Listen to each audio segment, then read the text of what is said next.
just curious what this is. Like, can you tell us what this is? Yes. What actually is this? So this is the ancient art of smudging. It smells amazing. Doesn't it smell amazing? I love the smell of this. Yeah, and so almost every indigenous culture around the world has some kind of smudging practice where they work with fire and they work with burning different sacred herbs and plants. When you go to a Catholic mass, they're burning frankincense. And Jesus, the wise men, brought him gold, frankincense, and myrrh. So that tells you how important those two other resins were, right up there with gold.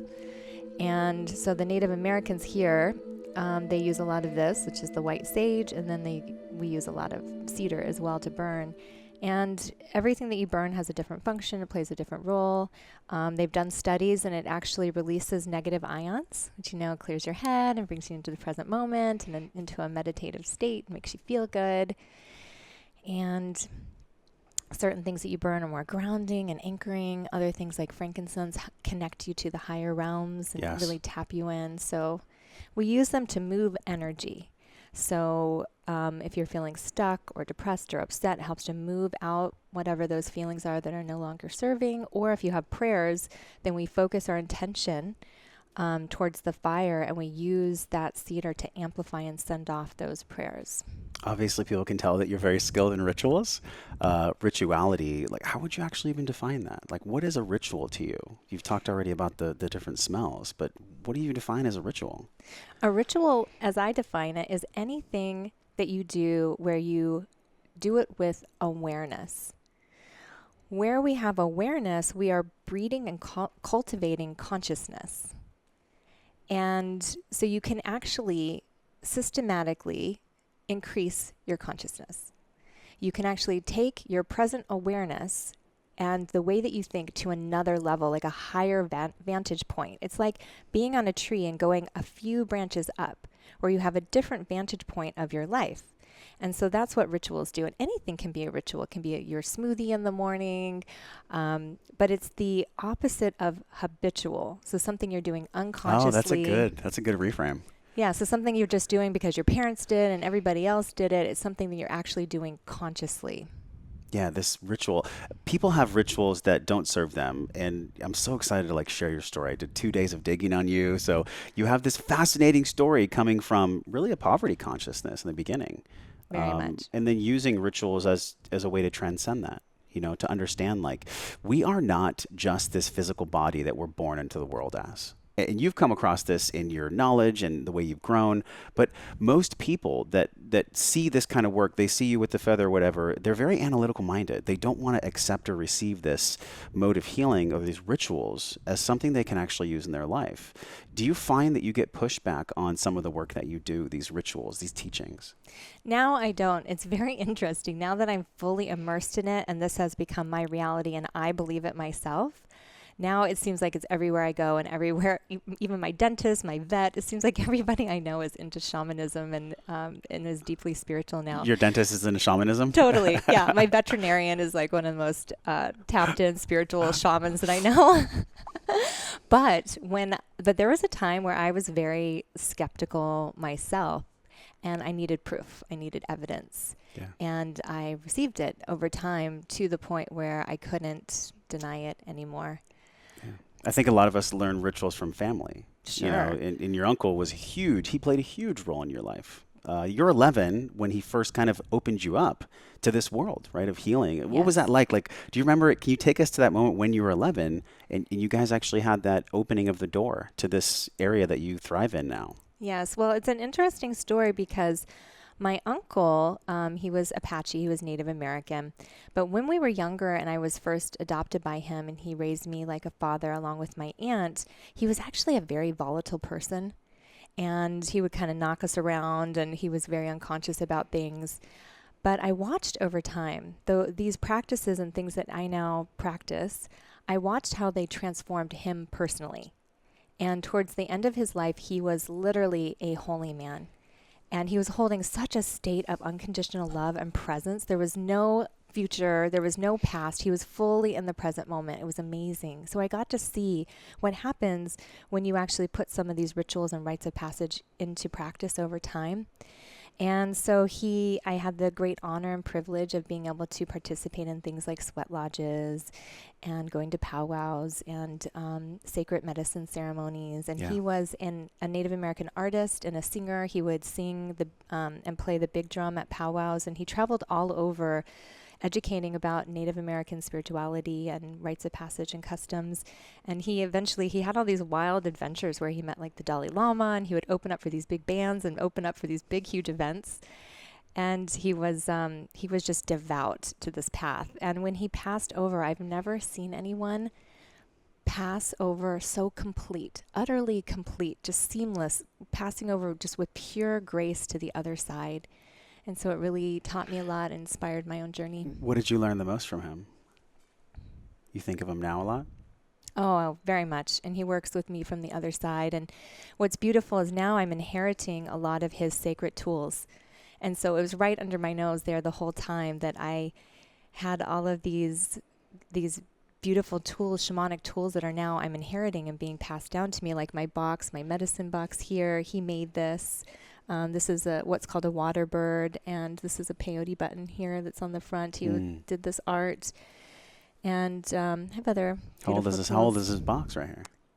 It's probably only about 10 years old, but he left it, and then it was sitting there waiting for me after he passed, ready for when I received my first feather. Where were your parents when you met him, and did they have any role that played into this rituality? Well, I mean, let's see. Where do I start with that?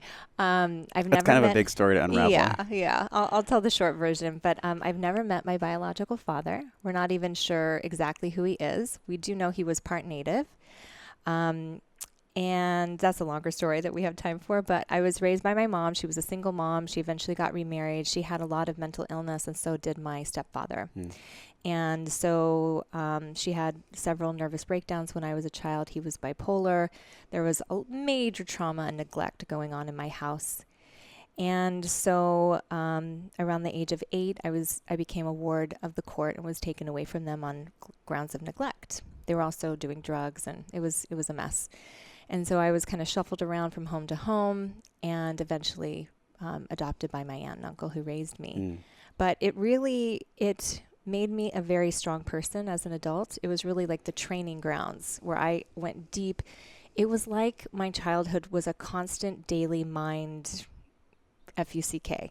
It was just constant turmoil from the age of 7 on. I wanted to die. I was very depressed, and nobody knew how to help me. And so I was so deep into shame, and I couldn't learn because the part of your brain that learns shuts down when you have a lot of stress and PTSD. And so I had post-traumatic stress syndrome and could barely make it from one grade to the next, and was in this living hell basically every day. And you were pushed into a special ward where like you're considered to have a learning disability, yeah, which actually wasn't true, right, at all. No. It was just there was a part of your brain that wasn't functioning properly because of your environment. Yes, exactly.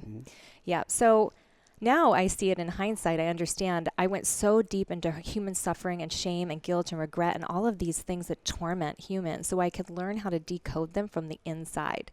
So now I can show people how to shift out of guilt, shame, regret really quickly, and how to really step into who they came here to be this lifetime. Yeah. Quantum leaps, quantum shifts. Quantum. And there was many more leaps for you too, because you eventually became a model, and then there was drugs and alcohol, and then there was like relationships and Rancho Santa Fe and like false pretense around what success actually is. Yes. And now tell people what you do now. Like, what are you known for online now? Well, my unique ability is being able to see somebody's highest potential very clearly, like they have a sign written on their forehead. And I can also see what their blocks are and their blind spots are. Right away? Sometimes within seconds, sometimes without even talking to them, just looking at them physically. Wow. It jumps out at me. It's like they're wearing a sign, like it's just written on them.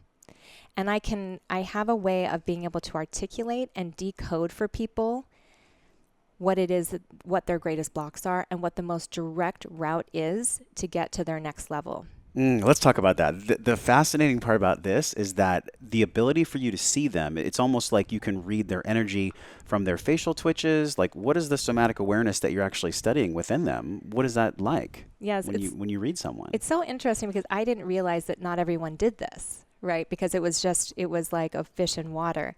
So I'm reading their energy, I'm reading their body language, I'm reading very subtle things about them, but there's also a deep inner knowing that I have where I'm receiving direct downloads and information from my divine team. And that was something that I did at a very young age. I remember being 2, 3, 4, 5 years old, downloading, talking about all kinds of sacred wisdom and information, and knowing and seeing things about people, seeing their past lives, seeing their karma and their issues, and wondering why nobody was talking about things. Like it was like this big elephant in the room that nobody was talking about, but I didn't realize not everybody else could see it. Yeah, this is like a power, like almost like a superpower. Yeah. Would you say this is your superpower? Yes. Yeah. You know, when I was a kid, I had something similar in a different vein where I always was concerned as to how people treated each other. I can remember being a young boy and going like, why do people have such disdain and disrespect when they engage with one another? And I came to learn from my own journey with my mom's illness and something similar to yours. It's like, this is actually the gift that we can bring to other people because we've had this dark contrast on the other side. Do you feel like the darkest contrast for you came, actually it reminds me of a video you put out. It was a Facebook video and you're like, listen, I'm going to the police. Okay, I have to go to the police and I'm actually going to talk about this because it's going to make me have a new presence here on planet Earth, here in the world. I feel like that was a really massive threshold for you. I'm curious if you could tell us about that, like why you even posted this video. It was about reclaiming your power after so much time had passed. Yes.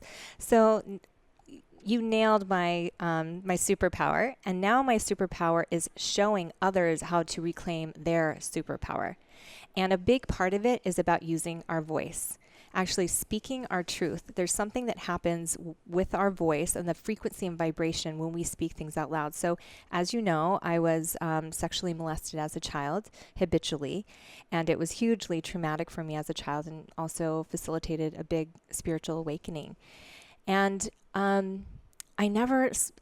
it became my identity. There was a lot of victimhood that I had around it and a lot of shame, but I never thought about reporting it. I never thought about, because it was past the point of, what is it? It's like 10 years or point of contention or something. Oh, yeah, 7 years. Yeah, 7 years. And so this happened when I was a young child. So I thought, well, he can't be arrested for this. He can't be persecuted for this. So why bother? But there is huge value in us just speaking our truth for the value of speaking our truth. Even if it's not about getting somebody else in trouble, there's a place within us that gets freed when we speak that truth. Can we just pause and let that land? I mean, that was so powerful. It doesn't matter how much time goes by. Doesn't matter. What do you think? What was the timing though for you to come out with that video? Why then? Oh my goodness. So I was being prepared for a program that I'm now offering called Truthfully. And for 6 months, I was told by my divine team that I was to birth this program. So I woke up in the middle of the night one night and I prayed and I said, please put me into alignment with this program and the message that you're wanting to use through me. And all of a sudden, I was guided to turn on my phone in the middle of the night. And I was all of a sudden brought to this page by this famous actress who tells her story of reporting what happened to her with Harvey Weinstein. Here he was already being persecuted. I'm trying to remember her name. It's Salma Hayek? Yes. Okay. Did you read that? Yeah, I always prepare for people, but I really was inspired by this video. Like you had technical complications, people couldn't comment with you, but like the message was so raw, the message was so pure, and it was like it doesn't matter how much time has passed. Yeah. We all get to speak our truth. Yes. No matter what. Yeah. So Salma Hayek, she wrote a very detailed post that was in the New York Times about Harvey Weinstein and her the abuse that he subjected her to for like 10 years. Now, he was already going and being persecuted by the law. It wasn't about adding to that. And she almost didn't come out and say it. But thank goodness she did, because when she did, it triggered a response for people around the world to say, wow, I'm going to speak this truth. And let's say something happened to you, even just telling your family.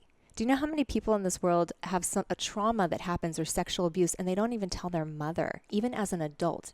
Do you know that your husband sexually molested me? Or do you know that my brother Bobby sexually molested me? They don't even want to talk about it with their family. But when we can speak it out loud, it starts to unravel that karma forward and backward. And there's huge leaps that we can take. Oh, let's talk about the karma then. Yes. So I was reading yesterday, 7 years, when you have sex with someone, you carry their electrons in you for 7 years. This is research. At least, right? At least. Yeah. So looking at the karma of healing trauma from the past, I mean, what does that look like in that video? And what did that mean to actually heal it, knowing that so many years had gone by? Like, how many years had actually gone by? 30. 30. So, Yeah. I mean, the electrons were out of you at that point, right? But the energy was still in there. It was some Sure. kind of like an energetic vapor that was left over. Absolutely. It's fascinating. In my work that I do, we're doing very deep shamanic work. And, you know, doing 1 or 2 days with me can be like 30 days of traditional therapy, even more. And the coolest thing happens. All the time when I'm working with somebody, they go home, they talk to their mother or father, and they write me and they go, oh my God, this is a miracle. My relationship is completely transformed with my mom. Or my mom just completely transformed out of nowhere without even talking to their mom, without giving them books, without trying to make them change. When we change something within ourselves, we are clearing that karma forward and backwards.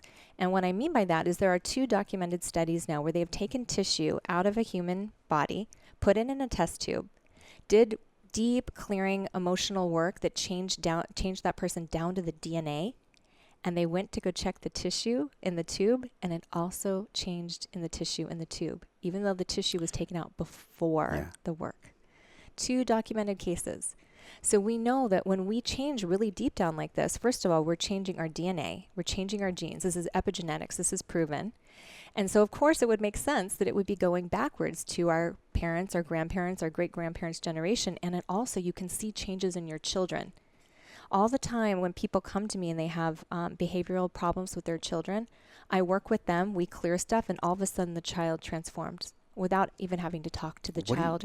What are you actually clearing? What is that? Karma. Well, this is the way that it works. Before we come here this lifetime, when we are in the astral, we put together a plan for ourselves. What we want to come down and experience and clear for our whole family lineage, for our family line. So we come down here to the Earth School, we put on our meat suit, and we go and we have certain things that are, we have free will, but we do have certain things that are predestined, that are contracts between other people, other souls. And so we come down here and we get to play it out like a cosmic play. And we get a chance to get the learning, to get the gold that's underneath there, to transform something, coming back to a place of love always. It's always about love. And if we don't, we get another chance next time.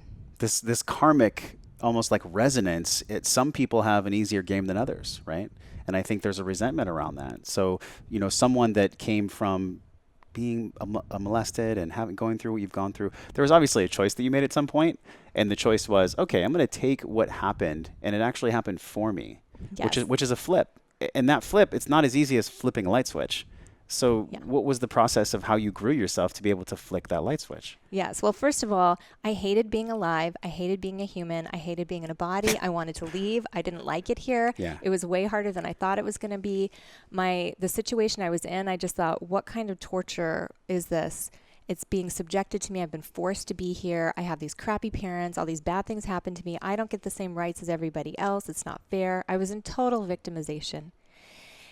And then I had this little remembering from deep within where I remembered that nobody forced me to come here to be a human, that I had chosen to come here, that I wanted to come here, and it was a privilege to be here, and that I had scripted the whole thing.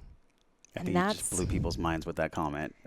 Scripting the whole thing from your astral contract. Yes, I scripted the challenges. I scripted the main themes. I scripted what's called your essential event, which is like your original trauma. We all do. This is what I feel the journey is for us as humans, that there is a moment in time before the age of 7 when these patterns that we want to learn from come in. And I call it your essential event because it's absolutely essential in you being able to fulfill upon your mission here this lifetime. So it's between you and another person, and there's a situation, and it could be a father slapping you, it could be a child in school stealing your pencil from the desk, or it could be, for me, it was being molested. But there's that moment that it was the first original heartbreak, the first really big betrayal. and our consciousness fragments, and that's when your ego gets formed and all of your karmic patterns comes in. And there's certain templates of patterns. There's a certain number of them that come in with, and then there's different flavors of lessons and things that we want to learn. And so then we replay that instance over and over and over again. And that's one of the things I do when I work with people is I help to identify what their essential event was, who the other players were in it, and what it is that they wanted to learn. Because we can get lost, right? We're lost in these patterns like, why do I keep attracting men that cheat on me? Or why do I keep doing this and having low for self-esteem? decades sometimes. Decades. It's like the same replay over and over again. Yeah. And people they veer off. And it's so easy to be distracted here as a human. It's like, oh, the food is so good. And there's like, you know. My cell phone. Yeah, great people to date and Facebook Yeah. and shopping. But you can't take any of that stuff with us. And it's a total distraction. And so people come to me when they're ready for a big leap. They're in a transition and they're like, okay, I'm ready to go to the next level. I just can't see how to get there. And then I help them find this original place and what they originally wanted to come here to integrate and learn so that they can actually put an end to the pattern, so they can actually get the lesson, mark it complete with the Akashic Records, and then move on to actually embodying it and living it. What is the Akashic Records? I've heard of this. I don't know anything about it. I'm sure that most people, how many people do you think even know about the Akashic Records? What are they? What are these records? So they are records that are kept of the things that we wanted to learn and our progress as a soul. And there are people you can go to that can peek into your record, your file, and tell you exactly where you are on your journey, what it is you've learned so far, what is it that you still want to learn, and they very carefully can help you to make adjustments to it. I don't actually work in the Akashic Records. I like to actually show people how to do the work that they came here to do. And then you can actually send a message speaking to your divine team to help them to mark it as complete. You can't check these out from the library. No. This is not like something you can just go get. But this is almost like part of the soul contract or completely separate? Absolutely. It's part of your soul contract. It's part of the soul contract. Yeah. How do you feel like you're living out your soul contract now? Well, when I finally realized that I had scripted it all, and then I realized, well, I would never script anything that I couldn't overcome, right? Why? None of us would ever do that to ourselves. So then I was like, okay, not only am I capable of overcoming this, like I know myself, I gave myself something that I can rock, right? And I was like, oh my gosh, okay, so we're here playing this game. Play big. Why can't I just play big? I'm deciding that I'm playing big. I'm deciding that this is complete and that's complete, and I'm just going to live as if I have the power to completely transcend all of this. And then I started to transcend really, really fast. And all of the things that I'd learned in my childhood being in this like living mind, FUCK, I started to decode all of these different templates and ways of being in the world and processes to learn to help myself get out of things really fast. And so now I'm literally a different person every week. I transcend at a very, very fast pace. And the people that are close to me, that they're usually in awe. They're like, Rose, it's literally like you're a different person from a week ago. And as soon as I can see a pattern and identify it, because we have all these patterns that are in our subconscious that are out of our conscious awareness. But once I can see it and I have it in my scope, it's done. Don't you think most of these patterns are around worthiness? Like at some point, all roads lead to self-love and self-worth. Absolutely. Right? It's like they all kind of like get cracked there, and then it bleeds out, and it's like none of these thoughts that we think are actually us. And this is my path as well. How do you work with people when these thoughts start to bleed through that aren't true? Do you do an inventory of the thoughts, or do you just focus on something else? Yes, I help people to identify what their beliefs are, what the patterns are, what their thoughts, and I show them how to stop it, how to stop the thoughts.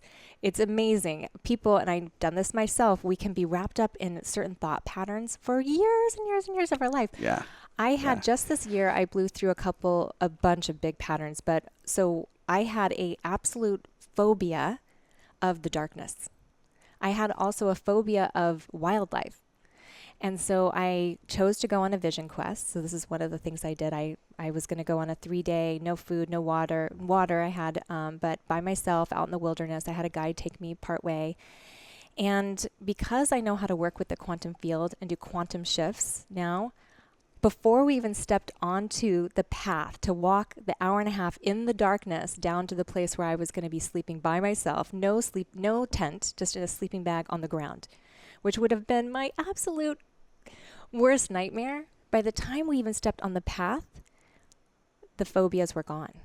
completely gone, like to the point where I just got to enjoy my experience. There was no moon out. It was the darkest it could possibly be. Perfect for you. Perfect. And I was elated to be out in nature. It was like it was hard for me to even relate to the place where I used to be afraid minutes before of the darkened wilderness. It's almost like a systemic desensitization where you take yourself to the thing that scares you a little bit at a time, but it sounds like with Vision Quest, you just jump right in. There's no systematic process. Like, you're scared of the dark, I'm going to go to the forest for 3 days and lay in the dark. Well, I used to be, let's talk about this forever and let's slowly massage things out. But now I'm like, because I know what can happen and what's possible with quantum shifts and transformation, I like to get in and do work very fast. So it may not be a vision quest. There's lots of different ways that I work with people. I show people how to shift things like that, where within minutes, literally, you can take some of the biggest patterns of your life and just shift. You mentioned the quantum field. How would you define this entanglement? You know, that you take the tissue out and you do healing with the person and the tissue heals as well. This is quantum entanglement. These things are connected. Right. How does quantum entanglement, how does quantum theory plug into your work? And like, what do you actually see quantum connection as? What does that mean? Yeah. Well, I did hear something recently, which, and forgive me because I'm going to butcher this because I've never actually formally studied any of this. I've just always known from the age of like 3, 4, 5, you could have had this conversation with me. And I understood how I just came in with a lot of sacred knowledge from the other side.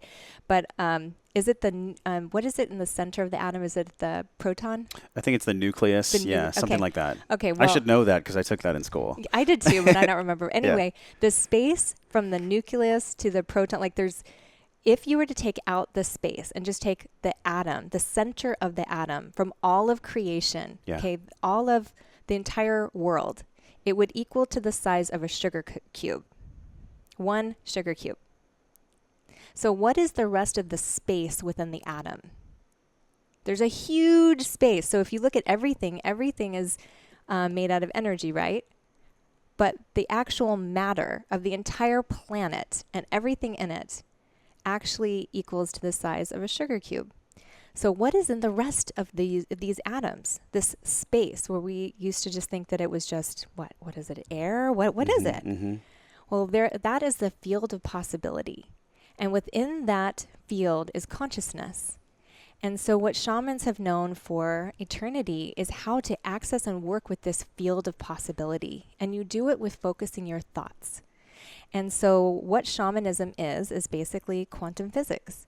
You're using your faith and your belief and your thoughts to focus on whether it's fire and smudging or doing some kind of a ritual. Mm-hmm. You're focusing your attention and you're able to change your reality at a really, really fast pace. This changing of the reality, a lot of people do this through medicine, but you can also get it in many different ways. I mean, you can do holotropic breathing. You can go for a workout. Yes. What is your way outside of plant medicine? Because I'm really excited to talk to you about plant medicine and what you do in that regard. But what is the way that you take that loving ownership of that state outside of plant medicine? Is it through any kind of specific exercise practice or breathing, or what's that look like for you? Well, meditation is a really big one, right? We know that shifts our consciousness faster than just about anything else. But I have different processes that I take people through, how to decode and hack their mind. Hack in a good way, though. Yeah. I hear the word hack, I'm like, whoa. Like hacking with a Doesn't knife. have to like be it bad. sounds like yeah. Like even biohacking. I hear biohacking, I'm like, that just doesn't sound that great. Yeah. Yeah. But people come to me that are highly intelligent and their mind is almost like Fort Knox. And they'll have a blind spot that is so hard to uncover and decode. And I can show them how to decode it.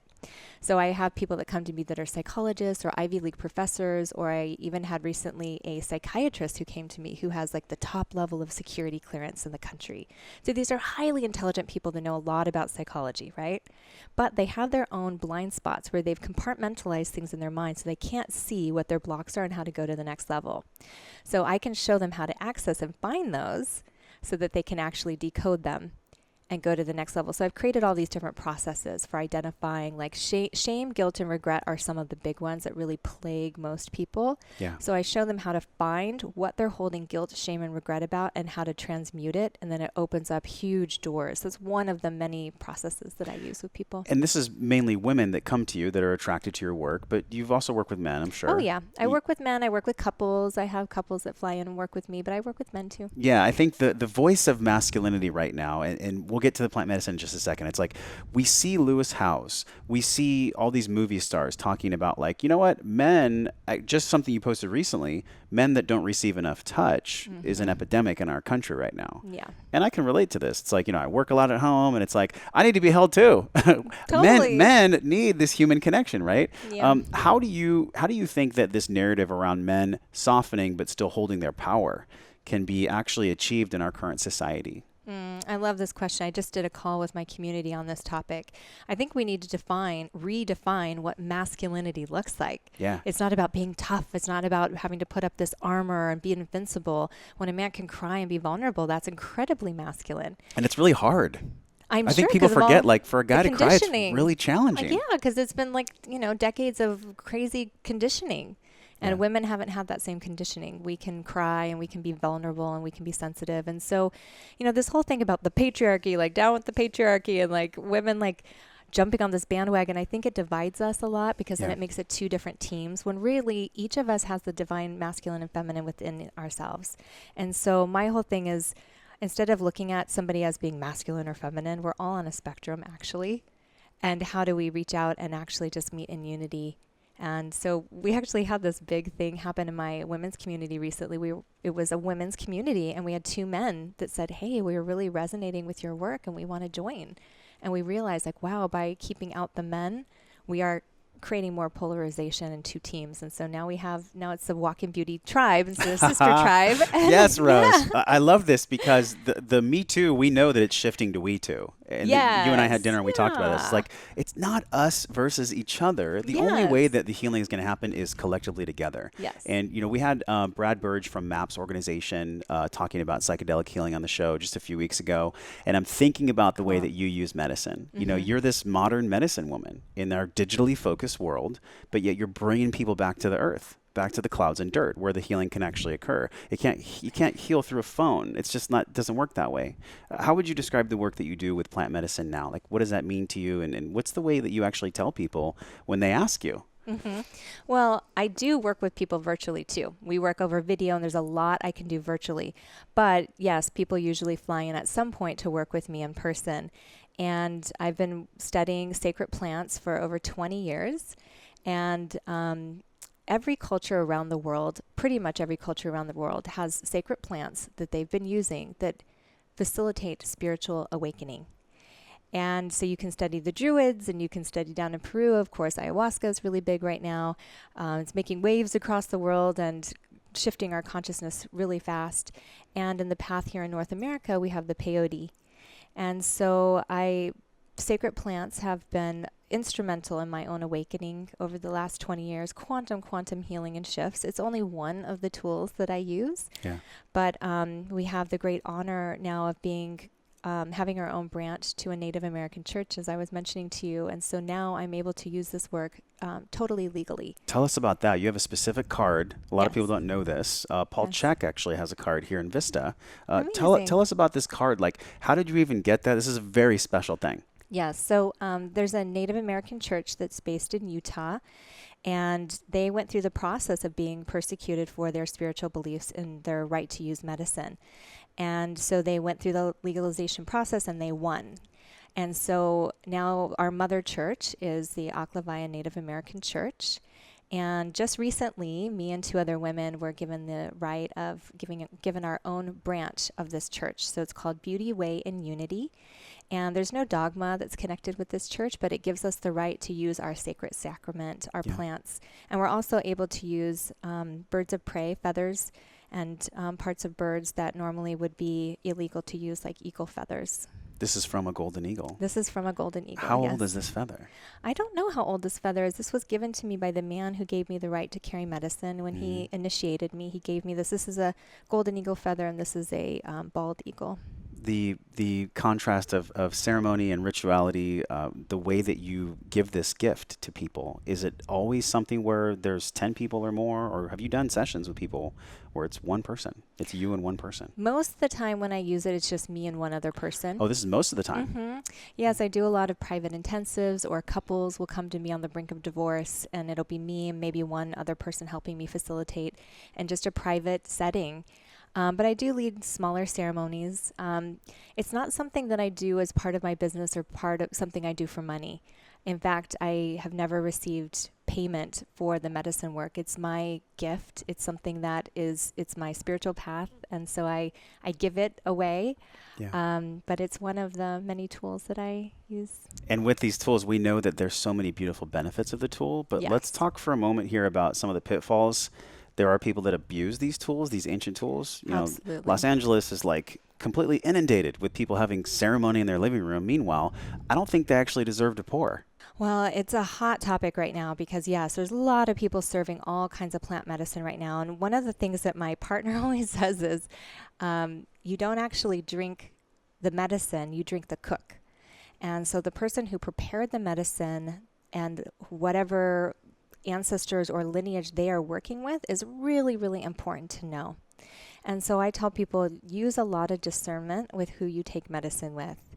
Really listen to your intuition, and if you have something that says, maybe I'm not totally safe here, then really listen to that. If it doesn't feel right, if there's any doubt, don't do it.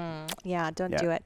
Yeah, because what we now know is that there are different energies that each person who pours medicine is working with. So I'm connected to a lineage that goes back thousands and thousands of years. So there's a lot of protection that I have for being part of this lineage. If somebody just picks up medicine and they're wanting to pour, you don't know what spirits and what energies they are working with and what kind of protection you have. And when you're using these medicines, you're opening up portals. And so you're leaving yourself wide open to all kinds of energies coming in and affecting you in a lot of different ways. And so, you know, we see people that have psychotic breaks. Yeah. We see people getting injured. There's recently people that died down in Peru because in Peru with ayahuasca, yes, there's a vine and a leaf mixed together, but there's another way of serving it it's another kind of medicine, which I forget the name of it. But when that type, if you put in just a half a cup too much, then it's fatal. This is the Toei where they're putting in too much of that medicine. I think I heard something like that. Is that what it's called? Yeah, I don't know. but they're not pouring it with intention, right? See, Yeah.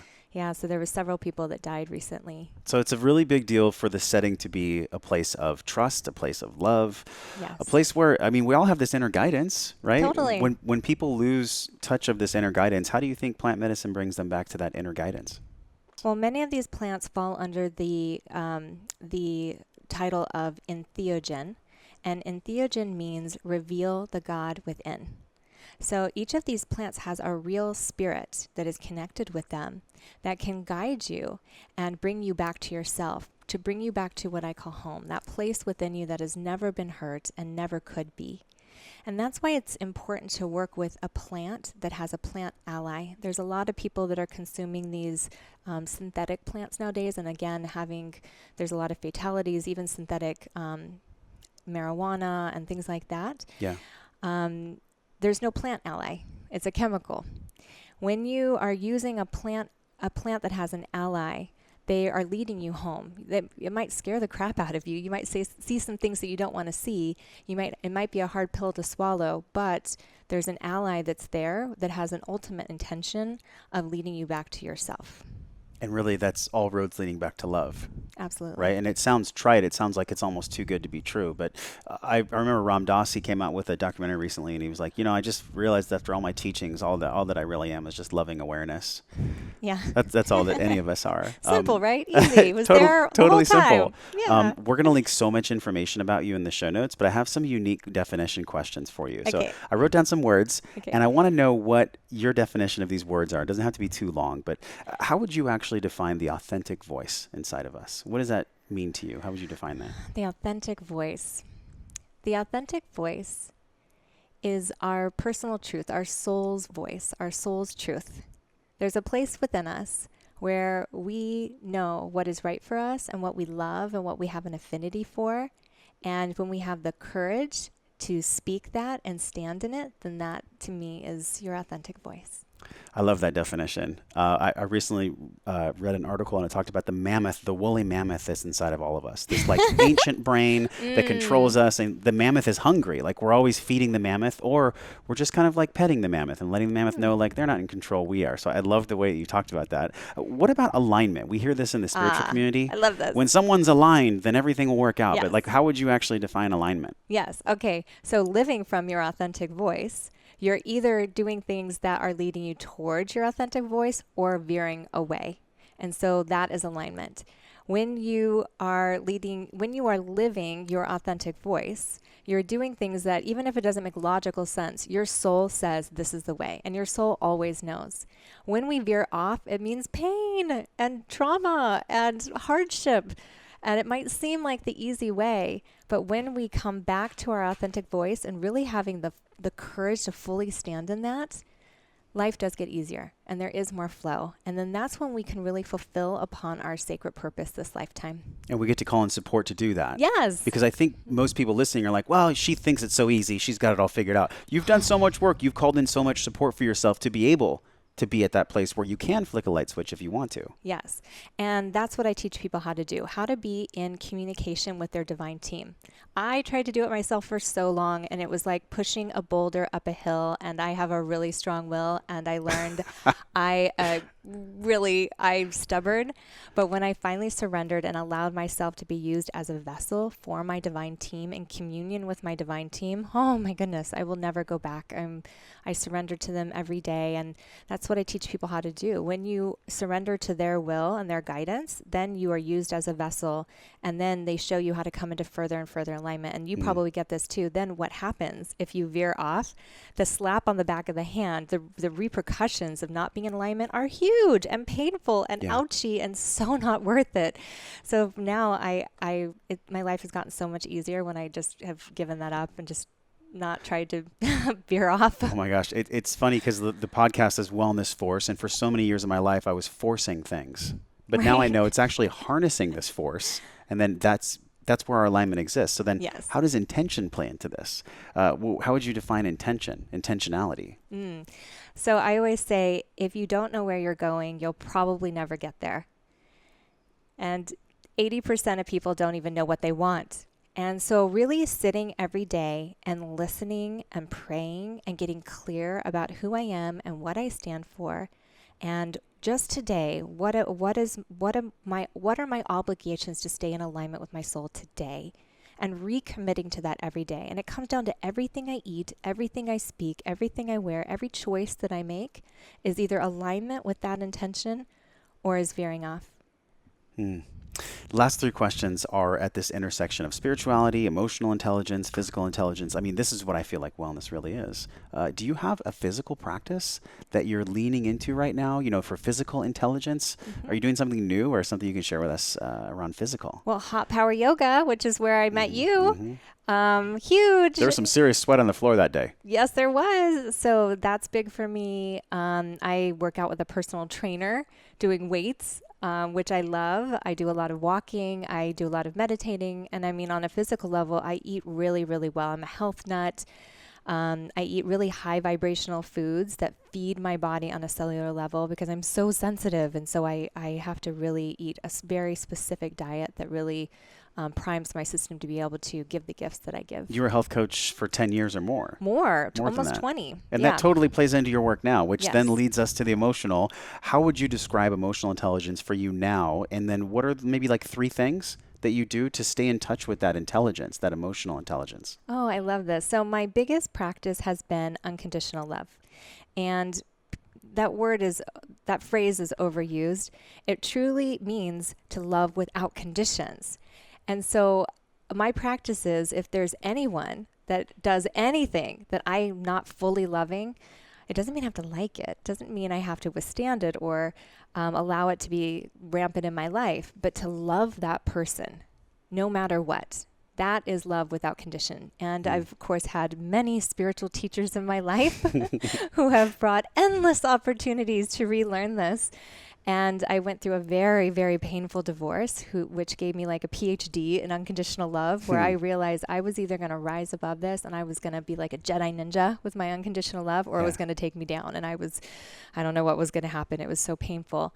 But I got to the place where I said, okay, I can separate the behavior and the things I don't like that he's doing or this person is doing, and I can still love them without condition. And I think if we all start walking around from that place, and then the other thing is to really see that everything is happening for you. And so I reframe it in my mind when something's happening. I say, okay, what is the learning? What is the lesson? What can I learn about myself in this moment? And as soon as I do, it remedies itself. Once we can get the lesson, it's amazing. The behavior with other people, it just stops. The universe doesn't have to get our attention and keep trying to teach us this lesson if we can just get the lesson. Yes. Something repeats until it's actually embodied, right? Yes. So we're about to wrap the show here. And my last question, and it's been such a joy to get to know you. You know, hearing about your story, we just scratched the surface of you. So we're going to put all these links in our show notes so people can dig in, because we just had a little bit of time here in our capsule. Yeah. But this intersection of wellness, like wellness in 2018 is really challenging for a lot of people, because not only are we going through a consciousness uprising as a society, we're also at the same time experiencing what happens when you shake the almond tree. There's a lot of almonds that die. And so I feel like we're growing and we're dying at the same time right now. Like, how do you see wellness? How does Rose describe wellness for 2018? Well, I think that wellness is a stream of consciousness that you're either in alignment with or you've veered off from. And as you know, I did holistic nutrition for 20 plus years and worked with people from around the world.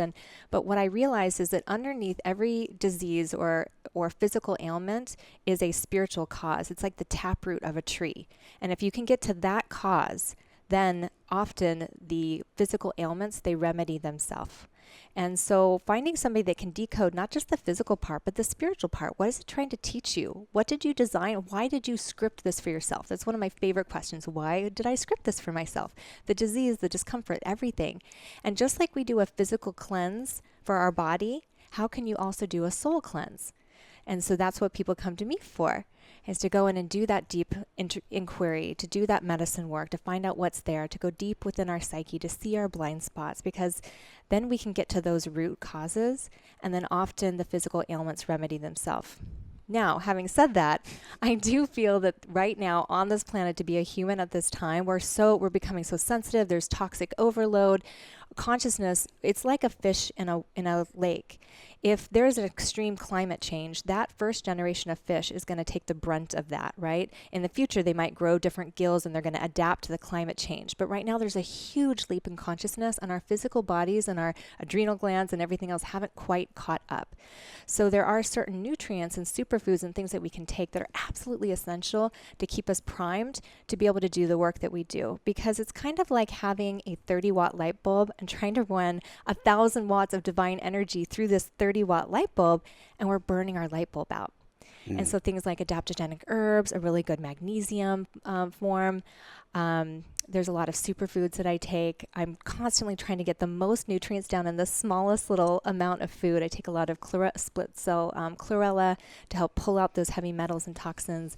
And I feel like that's really important at this time. It's so important to take care of ourselves, because that's the only way the planet's going to heal. I think when I was young, I used to be like, I want to change the world. And I'm like, well, start with yourself, dude. Totally. Take care of yourself first, right? Yeah. Rosecole.com is where people can learn more about you. Yes. Where are you the most active? Like, if somebody wants to reach out to you digitally, where can they go? They can go to my Facebook page, facebook.com/rituality community, or they can go to my website and send a message directly to me through the email on there. I get every single email and read them myself. Cool. And yeah. Awesome. Well, we'll definitely put that in the notes today. And it's been such a joy to get to know you and to spotlight your work. I really respect and acknowledge all that you do for our world. You know, we need more Rose Coles in the world, because the only way we're going to heal as a collective is if this message grows bigger. So thanks so much for what you do. Oh, thank you so much, Josh. It has been an absolute pleasure to get to know you too. And thank you so much for birthing this work in the world. It's really important work My pleasure. that you're doing.